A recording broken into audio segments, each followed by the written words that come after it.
আমার প্রাণপ্রিয় ভাঙাবাসী, আসসালামু আলাইকুম।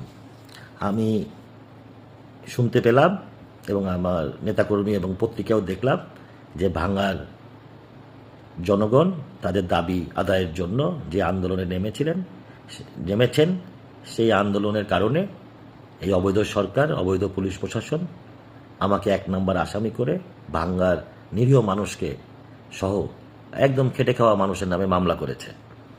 আমি বলবো তাদের দীর্ঘদিনের পরিচয়, তাদের দাবি, সেই পরিচয় ফেরত আনার জন্য তারা আন্দোলনে মাঠে নেমেছেন। কি অন্যায় করেছেন? একজন ব্যক্তিকে নির্বাচিত করার জন্য অবৈধ ইলেকশন কমিশন, অবৈধ সরকার, সবাই দুইটা ইউনিয়নকে কেটে নিয়ে যাবেন। হাজার হাজার মানুষ এখানে বসবাস করে, জন্মের পর জন্ম মানে দীর্ঘদিন ধরে তারা এখানে বসবাস করতেছে, বাপ দাদার ভিটে। তাদের পরিচয়টাকে আপনারা সালতার সাথে নিয়ে যাচ্ছেন। কারণ কি? এই দুইটা ইউনিয়ন বঙ্গবন্ধুর আদর্শের সৈনিক, সবাই এখানে নৌকা অধ্যুষিত এলাকা। 95% মানুষ আওয়ামী লীগকে ভোট দেয়, বঙ্গবন্ধুকে ভোট দেয়, শেখ হাসিনাকে ভোট দেয়। এইটাই তাদের অন্যায়। এর জন্য আপনারা এই নৌকার ভোট, এই 30-40 হাজার ভোট, 35-40 হাজার ভোট কেটে আপনারা এই উপজেলা থেকে সরায় নেবেন যেন নৌকার ভোট কমে যায়। এভাবে কি ভোটে নির্বাচিত হতে হবেন আপনারা? জনগণের মনে কষ্ট দিয়ে, এই মানুষগুলোকে দুঃখ দিয়ে, কষ্ট দিয়ে আপনারা নির্বাচিত হতে পারবেন? এই ষড়যন্ত্র করে নাটক করতেছেন, আবার রাস্তায় নামতেছেন, নাটক করতেছেন, বক্তব্য দিচ্ছেন। মানুষ এত বোকা?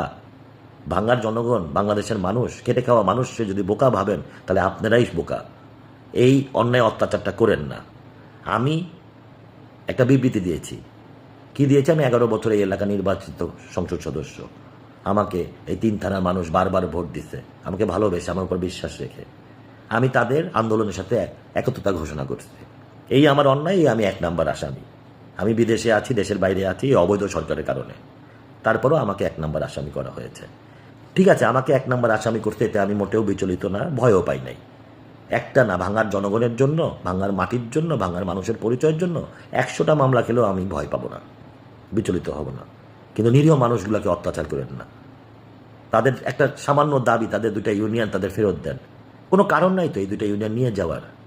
ভাঙা হামিদদি ইউনিয়ন এবং আলগি ইউনিয়ন থেকে ভাঙা উপজেলা মাত্র 2 থেকে 3 মিনিটের পথ। ভ্যান ভাড়া লাগে 10 থেকে 12 টাকা, 15 টাকা। আর আপনারা কেটে নিয়ে গেছেন সালতার সাথে, এখান থেকে 13-14 কিলোমিটার দূরে। এই মানুষগুলোর কথা একবার চিন্তা করবেন না? এই খেটে খাওয়া গরিব দুঃখী মানুষ, এই মানুষগুলো কত কষ্ট হবে, তাদের উপর দেখি চাপ যাবে, এটা কি কষ্ট যাবে, এটা আপনারা একবার চিন্তা করবেন না? একজন ব্যক্তিকে নির্বাচিত করার জন্য, একটা দলকে ক্ষমতায় আনার জন্য, একটা ব্যক্তিকে নির্বাচিত করার জন্য আপনারা নৌকার ভোট কেটে নেবেন, এই এলাকার জনগণ এর উপর অত্যাচার, অন্যায় করবেন। এর জন্য মানুষ আন্দোলনে নামছে। হ্যাঁ, ভাঙচুর করতে, এটা আমিও একমত না, কারণ আমি কষ্ট পেয়েছি। এই ভাঙা থানায় যে গাড়িগুলো ভাঙছে, এগুলো আমি তো দিনের পর দিন তদবির করে সরকারের কাছ থেকে, আওয়ামী লীগ সরকারের কাছ থেকে থানায় এনে দিয়েছি। এই উপজেলা ভবন যেটা ভাঙছে, সেটা অবশ্যই সবাই জানে। এই নতুন ভবন আমি, মাননীয় প্রধানমন্ত্রীর উন্নয়ন, আমি নিয়ে আসছি ভাঙায়, 4তলা ভবন, অডিটোরিয়াম। তাই এইগুলো ভাঙচুর করলে আমিও কষ্ট পাই। কিন্তু এই অবস্থা আসবে কেন? এই অবস্থায় জনগণকে আনবেন কেন? একজন ব্যক্তিকে নির্বাচিত করার জন্য মানুষগুলোকে এত কষ্ট দিবেন? তাই আমি মনে করি যে অন্যায় অত্যাচার ভাঙ্গার জনগণের উপরে হচ্ছে, সেই অন্যায় অত্যাচার সারা বাংলাদেশের মানুষ পছন্দ করতেছে না। একজন ব্যক্তিকে নির্বাচিত করার জন্য সরকার, অবৈধ সরকার, ইলেকশন কমিশন সবাই এক হয়ে মানুষগুলোর উপর অত্যাচার করতেছেন। তাই আমি বলবো ভাঙ্গার মানুষকে, আমরা ওনাদের নাটক বুঝতেছি। ওই ডিসি সাহেব ইলেকশন কমিশনে চিঠি দেবেন, একজন আপিল করবেন, এই সব নাটক করে কাজ হবে না। আমাদের 2 ইউনিয়ন আমাদেরকে ফেরত দিতে হবে এবং আমাদের একজন নির্বাচিত চেয়ারম্যানকে অবৈধভাবে আপনারা গ্রেফতার করতেন। কারণ তার দোষ কি? সে এই আন্দোলনের সাথে, জনগণের সাথে ছিল, এর জন্য তাকে গ্রেফতার করতেন। তাকেও মুক্তি দিতে হবে। মিথ্যা মামলা, একদম খেটে খাওয়া মানুষগুলোর নামে মামলা দিচ্ছেন, সেই মামলাও তুলে নিতে হবে। নাহলে জনগণ কিন্তু আন্দোলন করবে। কেন? এই আন্দোলন আমার আন্দোলন না, এই আন্দোলন আমাদের প্রত্যেকটা মানুষের আন্দোলন। ছোট 5 বছর, 8 বছর, 10 বছরের বাচ্চারাও মাঠে নামছে, 80 বছরের বৃদ্ধরাও মাঠে নামছে, মা চাচিরা নামছে। এটা সবাই আন্দোলন। তাই শান্তিপ্রিয়ভাবে আপনারা আপনাদের অধিকার আদায় করবেন। আমি যত দূরেই থাকি, আমার সার্বক্ষণিক আমি আপনাদের চিন্তা, আপনাদের কষ্ট আমি বুঝি। আমি দীর্ঘদিন আপনাদের সেবা করছি। আমি মনে করি যে এই 2টা ইউনিয়নের অলি গলি এমন কোনো জায়গা নাই যেখানে আমি যাই নাই। যেখানে আমি যে উন্নয়নের জন্য আমি জানি মানুষের কাছে যাইনি, আমার সাথে এই ভাঙা সদরপুর চরবদর্শনের মানুষের যে সম্পর্ক, যে প্রত্যেকটা গলি প্রত্যেকটা জায়গায় আমি গেছি, আমি সেই কষ্টের কারণে আমিও এই লোকগুলোর সাথে এক হয়ে, এই জনগণের সাথে এক হয়ে আমি বিবৃতি দিয়েছি। এটা আমার দোষ? এর জন্য মিথ্যা মামলা দিবেন?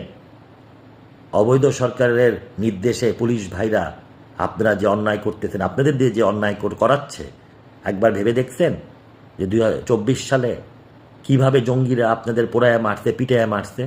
এই অবৈধ সরকার কিন্তু সেখানে মামলা দিতে দেয় নাই, কোনো পুলিশ হত্যার মামলা নিতে দেয় না, ইন্ডেমনিটি দিয়েছে। কোনো পুলিশের পরিবার তার হত্যার বিচার পায় নাই। অতএব কাদের জন্য আপনারা এই নিরীহ মানুষকে মিথ্যা মামলা দিচ্ছেন? একবার ভেবে দেখেন। পুলিশ ভাইরা, আপনারা আমাদের ট্যাক্সের টাকায় চলেন, আপনারা আমাদের নিরাপত্তা দেন। আপনাদের নিরাপত্তার কারণে আমরা দরজা খুলে ঘুমাতে পারতাম। আপনারা আমাদেরই ভাই, কিন্তু আপনাদের হত্যার বিচার হয় না, আপনারা মারা গেলে বিচার হবে না। কিন্তু আপনাদের নির্দেশ দিয়ে, আপনাদের জোর করে আপনাদের দিয়ে অবৈধ কাজ করাচ্ছে, অবৈধ মামলা দিচ্ছে, আপনাদেরই ভাই ব্রাদার গরিব দুঃখী বাংলাদেশের মানুষকে তারা কষ্ট দিচ্ছে। এই জিনিসটা একবার চিন্তা করে দেখেন। আমি ভাঙার মানুষকে বলবো, আপনারা আমার জন্য কষ্ট পাবেন না। একটা মামলা কেন, ভাঙার মাটি, ভাঙার পরিচয়ের জন্য আমি 100টা মামলা খাইতে প্রস্তুত আছি, কিন্তু তারপরও আমাদের মাটি আমরা ছাড়বো না। আপনাদের সকল শান্তিপ্রিয় আন্দোলনের সাথে আমি আপনাদের সাথে থাকব। যত দূরেই থাকি মনে রাখবেন, আমি আপনাদের পাশে আছি, আপনাদের সাথে থাকব। আমি আবারও এই অবৈধ সরকারকে বলবো, মানুষগুলোকে কষ্ট দিয়েন না। ভাঙার মানুষকে আপনারা দাবায় রাখতে পারবেন না। নাটক বন্ধ করেন। একটা ব্যক্তিকে নির্বাচিত করার জন্য এত হাজার হাজার মানুষকে কষ্ট দিয়েন না। সবাইকে ধন্যবাদ। জয় বাংলা, জয় বঙ্গবন্ধু, জয় শেখ হাসিনা।